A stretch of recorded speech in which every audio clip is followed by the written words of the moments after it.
好，欢迎来到北欧老吴的美股直播频道。今天是2025年12月19号，那么欢迎大家进入直播间。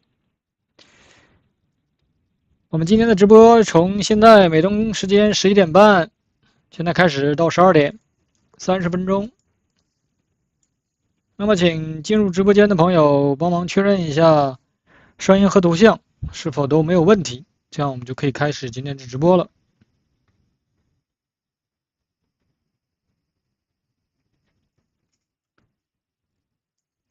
那么等待大家进入直播间，我们可以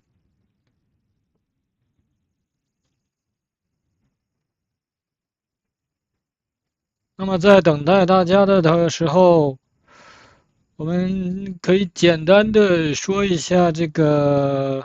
好的，谢谢艾米帮忙确认。那么我们赶紧来看一下在进入今天的直播之前，简单说一个时间上的一个问题，一个调整。也不说调整吧，因为马上要进入这个圣诞节假期了，就是说从下周开始是要进入圣诞节假期了。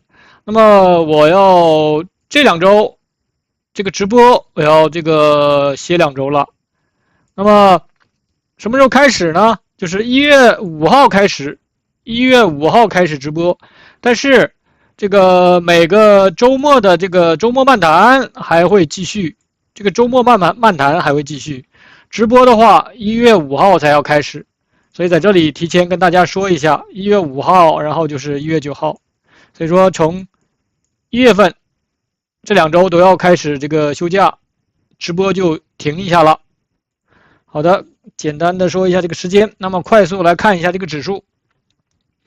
最近这个指数还挺有意思。那么现在在日线上是个什么结构呢？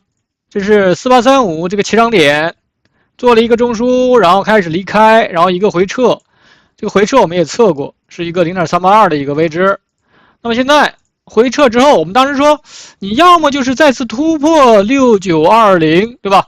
然后出现一个盘整背驰，出现盘整背驰之后就会回拉，在这里做中枢，或者说不突破6920，在这里做中枢，对吧？无非是中枢的位置往上一点，如果说力度强一点的话，往上一点；力度弱的话就在这里。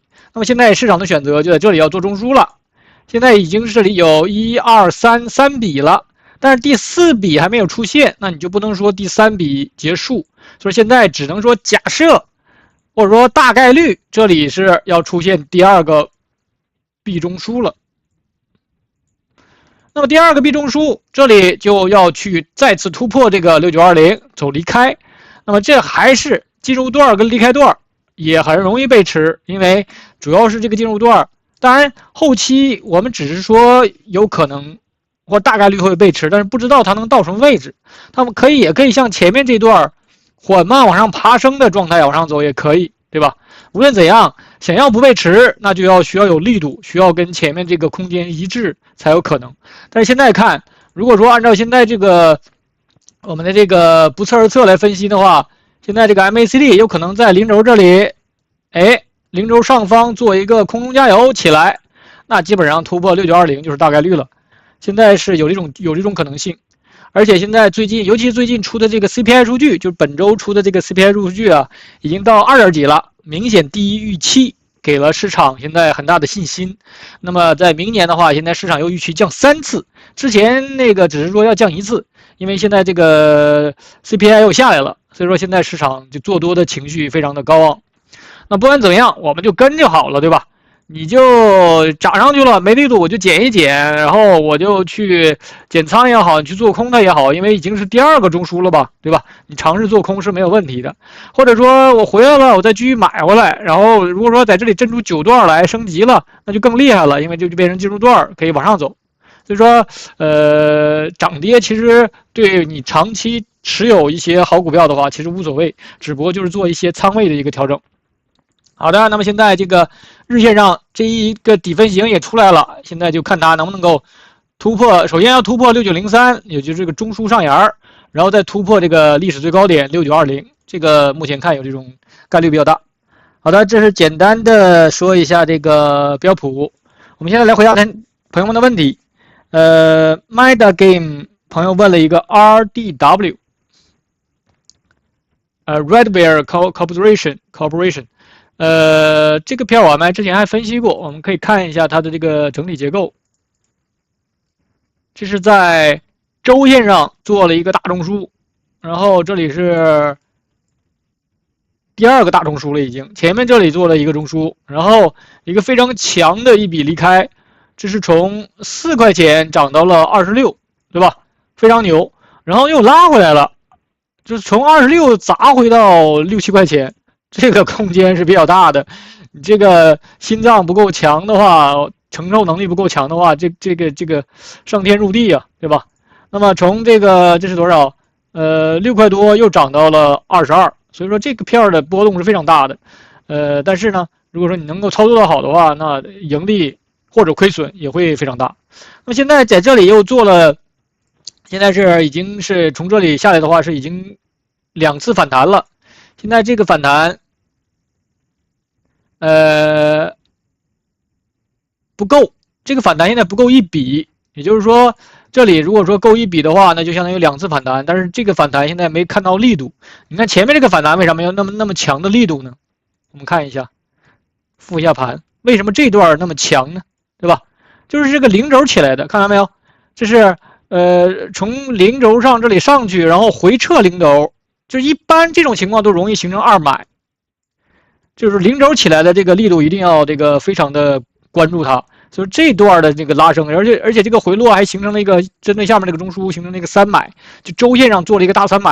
所以这段能吃到的话是非常丰厚的，因为它的涨幅是非常大的，而且节奏也是非常快的。你去看它的小周期的话，这段上去的小周期应该节奏是非常快的。那么现在又回来了，那么就是做了3段，先比较一下这3段的一个力度。现在还没到等比例，等比例要去2.2了。对吧？这就非常深了。那么现在是没到等比例，看这里能不能够反弹一次。反弹一次之后，看它是不是要在这里，就这样的话其实是有一个中枢的，这里是有一个第2个中枢，下面有一个中枢，但这个振幅是非常非常大的，那就看它能不能够是在这里震呢，还是说另外一种情况，就是这里反弹2次，然后继续往下走。那就是最差的表现了。那就在大周期上，现在看的周期是周线，那就是说在月线上，甚至在季度图上，它是一个大幅的震荡，那这个片就毁了，对吧？如果说真要那么走的话，那我们现在就关注一下它这个周线上的这个起涨点 4.87， 看看它这一笔能不能够走出来。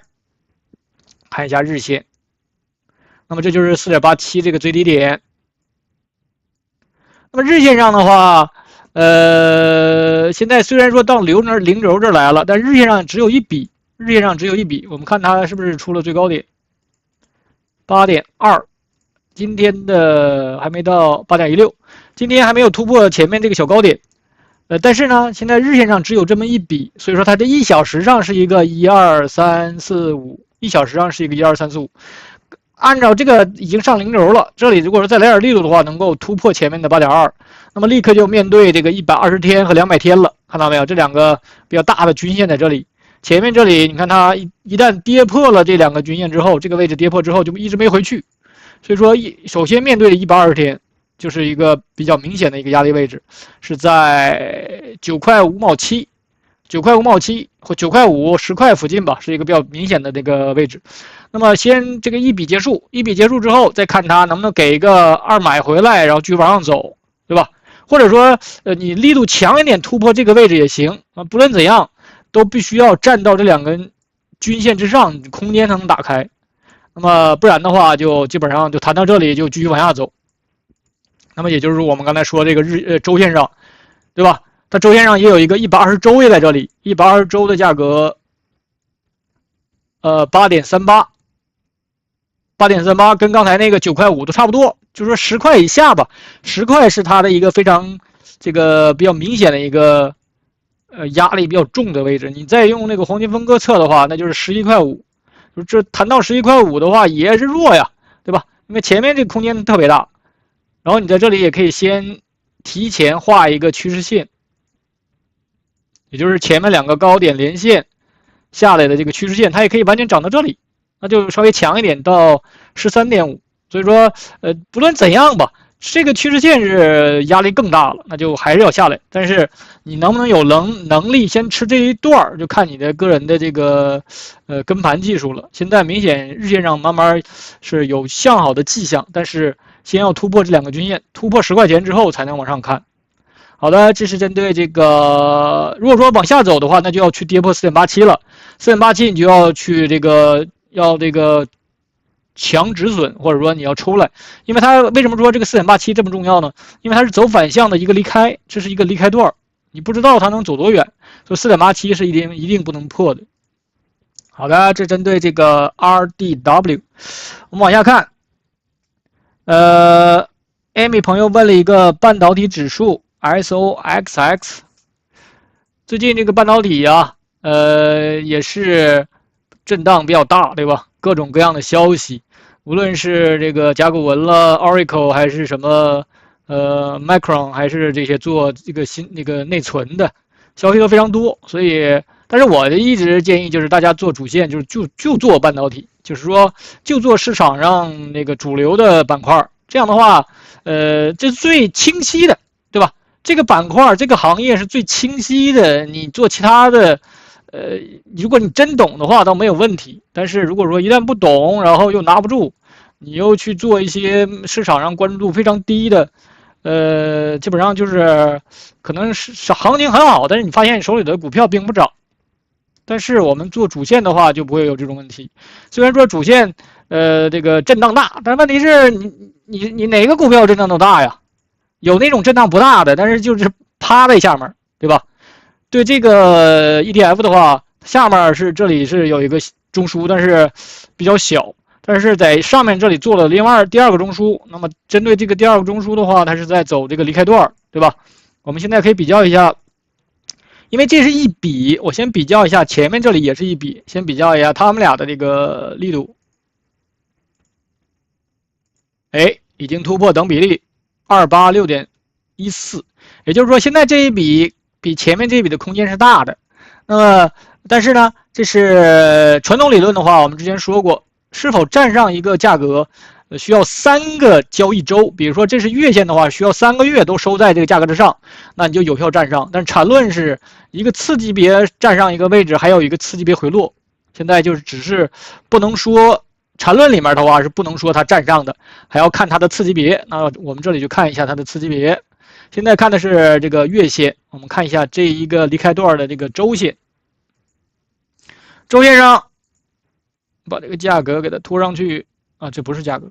周线上现在还是一笔，从这个最低点上来之后是148.31上来之后，在周线上也是一笔，所以说你看不到这个，这里是有过一个大幅回落，这应该是当时这个不知道是 DeepSeek 那段还是这个其他的消息刺激的，因为 DeepSeek 出来那段，英伟达是一个大幅的下沉的，因为它这里面英伟达可能占比是最大的，但是不构成一笔回落。我们看一下它的日线，日线上这里就结构就多了，对吧？这是一个回落，然后在这里做了一个中枢，这个结构它这个结构跟英伟达很像，这个英伟达都差不多，英伟达也在这个下面应该有这么一个中枢，然后现在在这里做第二个中枢。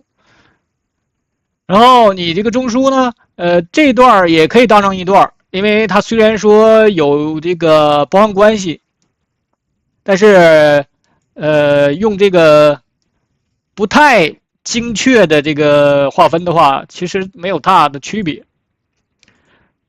你把中枢画在这里，这段如果当成中枢的话，中枢是这么画；如果它不当成那个一笔的话，那中枢就在这里，对吧？其实区别并不大。我们现在就关注的就是现在这个回落之后能不能够走上去。现在是一个趋势上的一个结构，对吧？是第一个中枢，第二个中枢，高低点没有接触，所以说是一个趋势上。现在这个就跟我们刚才看那个指数就一样了。现在这一笔还没出来，但是也是有希望能够再次突破前面的高点。这里就是要这个 MACD 要收回来，现在0轴以上嘛，对吧？所以这种回落，不知道你有没有进？这种回落都是非常好的，不要看它，因为毕竟还处在牛市，牛市里面我们一定要敢买回落，尤其是这种快跌的时候，快杀的时候一定要敢买，而不是去割肉，要不然的话你的节奏整个就是错的。所以现在这个又回到中枢里，尤其它又回到中枢里面来了，然后又在中枢的中轨之上。虽然说这一天我们看它是12月17号这一天跌的好像挺凶，我们看一下这段的内部有没有什么技术上面的信号让我们这个进场去买回来的。1小时1 2 3 4 5 1 2 3 4 5，看到没有？1小时走了一个1 2 3 4 5，这个第5段我们再降低周期，你有没有在第5段的内部买？我们看一下15分钟，没有结构，5分钟，5分钟的话，这是一个1 2 3 4 5分钟又做了一个1 2 3 4 5，对吧？你完全可以买在这个位置，就是285附近，就是因为这是一个二买啊，对不对？前面给你做了一个1 2 3 4 5，我一直建议的就是做1 2 3 4 5，而不是去做1 2 3，尤其是3不背驰的时候。我们是这个5可以不背驰，就是不跌破前面这个1买的话，就是一个二买，就是第5段。我说的是第5段，如果跌破的话，就是一个1 2 3 4 5；不跌破的话，就是一个二买。前面这是1买的话，对吧？所以说我一直建议是做5或者是做二买，但这里明显是5分钟上又给了你一个1 2 3 4 5，所以这个位置你是起码可以进场进一些仓位的，对吧？你先不说进多少，但是进仓位是肯定是应该的。你这里不进的话，那它一个大的跳空缺口之后，在这些震荡的时候给你做中枢的时候，你每一个位置都可以进的，这每一个位置都是二买，对不对？所以说没进，那就看一下自己出了什么问题，找一下理由，找一下原因。那么现在就看它这个慢慢生长，再次突破317。那么如果说在5分钟上它这个小中枢已经做出来一个小中枢了，这里有一个中枢，第二个中枢也开始要做了。那么如果说这个力度延续度不够的话，那可能要比如说这里给一个中枢之后再打一个高点，那这样的话有可能要结束了。就是1小时这个现在是看的是5分钟，我们看一下1小时上这里应该是有一笔了。你看它1小时也顶到了120周了，120均了，120小时均线在这里，你看到没有？如果说5分钟上刚才那个小中枢做完之后，可能再突一个高点，基本上这一笔就结束了。这一笔结束其实是什么呢？就是这个1 2 3 4 5，然后在这里做了一笔反弹，这里做了一个反向中枢，它还可以再回来，然后再上去。而且现在这个 MACD 也没有完全的站到0轴以上去，所以说现在张口比较大。所以现在这个120小时均线呢，这里如果说不能够非常有力度的往上走的话，就这里一定要带力度，或者说5分钟上这个因为现在已经开始往下走了，你看到没有？那这个 C 段如果说带力度也行啊，但是现在这个等到这个5分钟这个小中枢结束之后，看这个 C 段有没有力度，就像前面这样大的跳空往上走，大的这种，你看它这个这种那个上涨的这力度都非常坚决，才会出现这种情况。但是如果说后面这个 C 段不能出现这种情况的话，那基本上就会受阻于1小时的这个120均这里。那么你要注意什么呢？就是它这里其实就在这里做了一个中枢，然后看它能不能再上去，买这个二买，1小时的二买也可以。如果说有什么消息刺激直接下来了，那你就看这个离开段跟这个进入段，只有背驰的时候进入背驰段你再买回来。所以现在就盯着5分钟和1小时就好了。但是呢，整体来讲现在有整个向好的情况，所以就跟着整个这个结构去做就行。好的，这是针对这个半导体这个 ETF。我们往下看 ，share 的朋友问了一个Broadcom 这个 AVGO 这个博通。那么它的话，我们之前说过，它在财报之后是砸回到中枢里来了。当时不知道是不是你问的，那么砸回到正好踩到了这个，我们当时就说这个120天均线，对吧？当时就是这个120天均线踩到这里。那么就大周期上，我们当时说日线上，就是因为当时说应该在这个位置周一分析的时候应该在360吧。我们说我们看一下是不是周一在这里。这是周一，15号是周一。当时就说这2天跌的有点有点快，尤其它在15分钟上是一个小浪形的模式。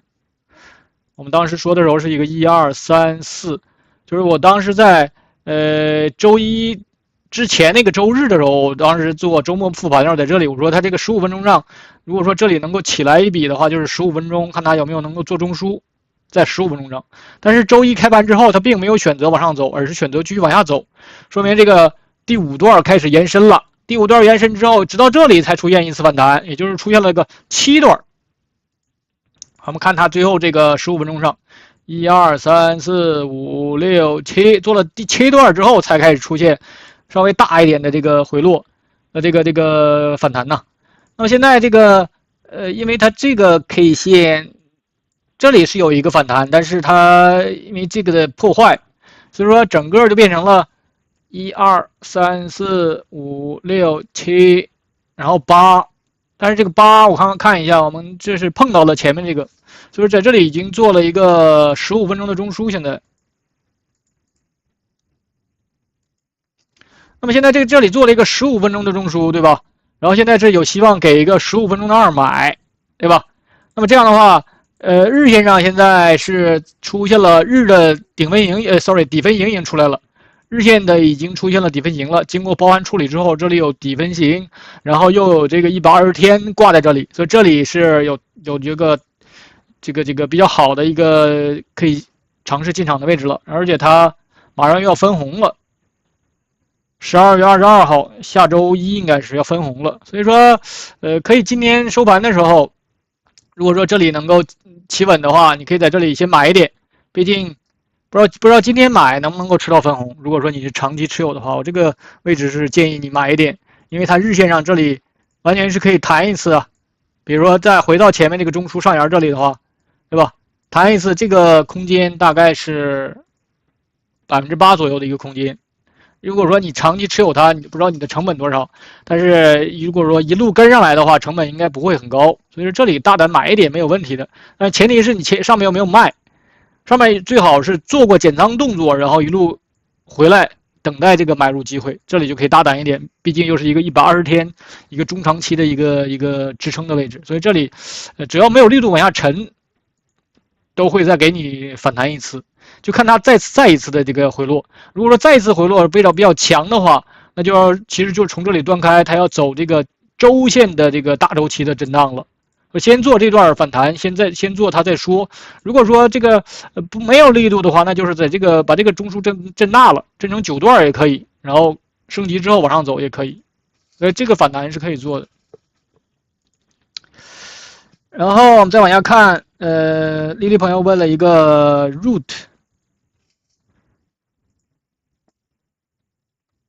这个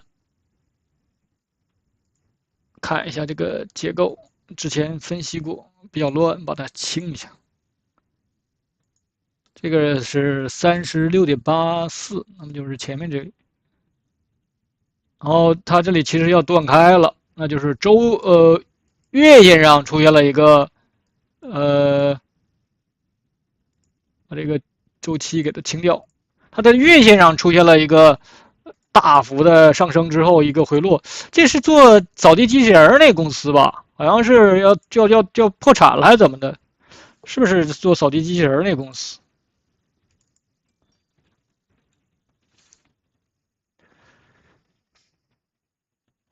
是做一个数字保险的，主营业务是车险。那么，这公司不知道你是比较了解它，还是就是说对这个行业比较了解，然后还是比较感兴趣这个，还是怎么样？但是现在是大周期上，现在开始出现慢慢回落。那么我们关注的重点就是这个回落什么时候结束，对吧？看一下它的周线上，那么这里就是要断开了，这是从181.14现在开始缓慢下跌，也就是一个阴跌状态。那么这里是走了一个1、2、3、4、5，走了一个5段，周线上走了一个5段5浪，现在是踩到了120周，有希望要结束。然后我们再继续往下看一下它的这个日线上。我们把这个周线上给它画出来，我的周线第一笔画到这里，因为它明显是有一个反弹的一个动作。我画完之后，我说一下这个，就第一段它这个只有3根 K 线，为什么我也画成一笔呢？因为不影响，对吧？因为它这个反弹是非常明显的一个反弹确认，针对前面当时是一个2脉，前面这个如果说是1脉的话，所以这里我是画成一个，尤其是在它已经结束的情况下，你把它画出来，就是这样的话便于你分析。所以它走了一个1、2、3、4、5，那么但是这两个高低点好像也有接触。你看它正好这个反弹的位置刚好在这个位置下面，或者说刚刚碰到了一点，也说明了这个下沉的这段是有意义的，对吧？为什么到了这儿它不往上继续走到这儿呢？就是离这个前面的高点近呢，而是到这个位置被挡住了呢？也证明前面这个下跌它是有压力的。所以这里也可以是做了一个周线的中枢。然后我们现在就先比较一下这个进入段跟离开段。现在是弱的，对吧？离开段才到0.5，那么前面这个空间是大的，现在是出现了这个反弹，但是现在这个反弹只反弹了4周，现在又开始有回落的迹象，所以这个前面这个68.08是一定不能被破掉的，破掉的话那就可能去200周了，对吧？你说是想买，但是我们要看一下最后这4、5周的一个情况。来决定能不能够企稳，在小周期上能不能有机会进场。那么这就是它在周线上那个位置，68.08。然后现在开始一笔反弹之后开始掉头向下，这是87.04。我们先测一下接到多少了，已经到0.618了，跌的还是比较深的。然后如果说再往下走，就可能再去跌破68.08，这个如果说再掉头往下走的话，就扎下去了，你知道吧？扎下去呢就要再次跌破它，然后出现这里面出现了，你看它在这里面也有一个中枢，现在这个日线上这里还有一个反向中枢。如果说只是做了一个反向中枢，然后往下走，那就可能要再次跌破68.08。所以这个整理我建议你要非常的谨慎一点，就是说它。如果说120周扛不住，就是200周，就50。整体来讲，这个偏弱。我个人的话，我肯定是不会去做它。但是如果说你比较了解这个行业的话，想趁低的时候买一点也可以。但是整体来讲，现在是偏弱的，就是说弱势的时候你买的原因是跌不动了，对吧？你觉得要都从181都跌到这个60、70，跌到80，180跌到80，跌了那么多了。它完全可以慢慢再往下走，这种票呢，就你发现它每一个反弹都很弱，你看它每一次反弹之后都不能够突破前面的高点，这个低点越来越这个下跌的一个明显是下跌的一个趋势，就一个下跌的趋势，每一个反弹都很弱。这种票的话，你只能是赌它，或者说博它，说有比如说被收购啊，像前面这里。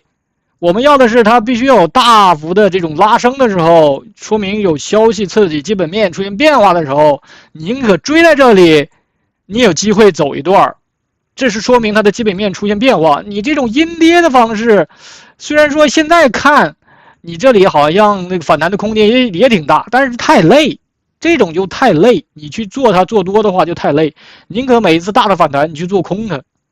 对吧？你看前面这里，如果说出现一个大的跳空缺口之后，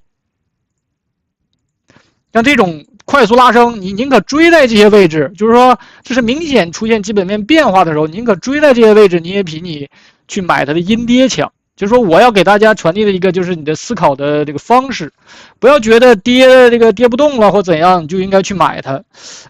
所以说这个还是我建议再等一等。